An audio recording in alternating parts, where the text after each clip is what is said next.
इसका अर्थ केशव, आसक्ति सर्वनाश का मूल है। हाँ अर्जुन, इसलिए तो मैं तुम्हें निरासक्त होने को कह रहा हूं, स्थित प्रज्ञ होने को कह रहा हूं, क्योंकि स्थित प्रज्ञ की स्थिति निष्काम कर्मयोग की चरमावस्था है।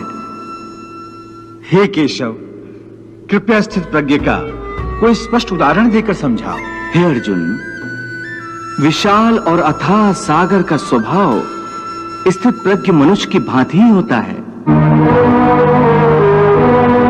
हे पार्थ, नदी में यदि अधिक पानी आ जाए तो उस नदी में बाढ़ आ जाती है। उसकी तूफानी लहरें किनारों को तोड़कर चारों ओर तबाही मचा देती हैं। यह हाल एक क्षुद्र मन वाले व्यक्ति का होता है। थोड़ा सा धन, थोड़ी सी सफलता उसे हजम नहीं होती, और धन और सफलता के नशे में चूर वो मर्यादा तोड़कर एक ओछे इंसान की तरह हरकतें करने लगता है।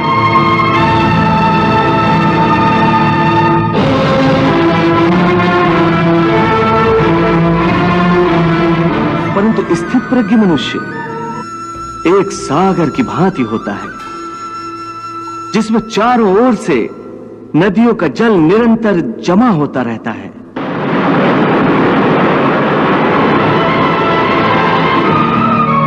परंतु सागर उसी प्रकार शांत रहता है। नदियों का जल उसकी गहराई में गुम हो जाता है, और सागर कभी अपने किनारे नहीं तोड़ता।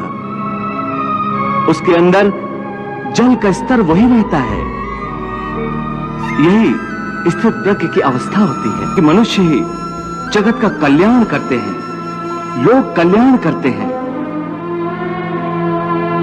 सामान्य मनुष्य तो भोग की पदार्थों के पीछे दौड़ते हुए अपनी जीवन यात्रा समाप्त कर देता है, परंतु स्थित प्रज्ञ मनुष्य की जीवन यात्रा जन कल्याण का उद्देश्य रखती है।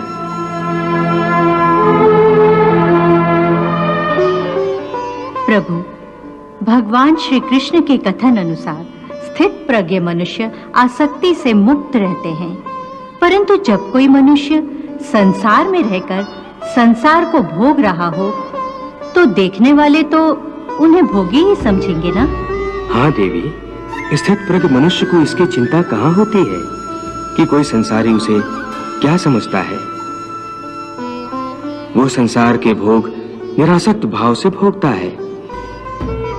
ऐसा धीरमती पुरुष यदि किसी नर्तकी का नृत्य भी देख रहा हो तो उसको भी वो भगवान की लीला समझकर देखता है।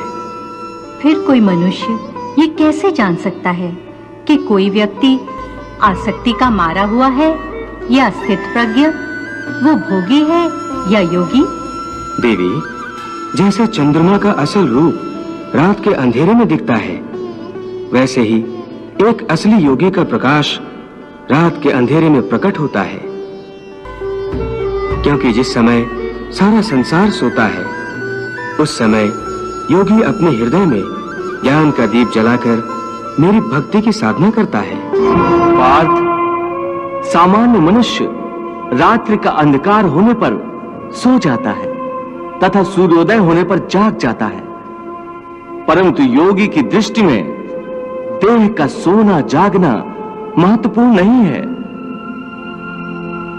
कर्म योगी ज्ञान के प्रकाश को दिन तथा अज्ञान के अंधकार को ही रात मानता है। पार्थ, विषयों के बारे में अज्ञान रात्रि के अंधकार के समान है। संसारी मनुष्यों की रात्रि के समय अज्ञानी नाशवान सांसारिक सुख उपभोगों में व्यस्त रहते हैं।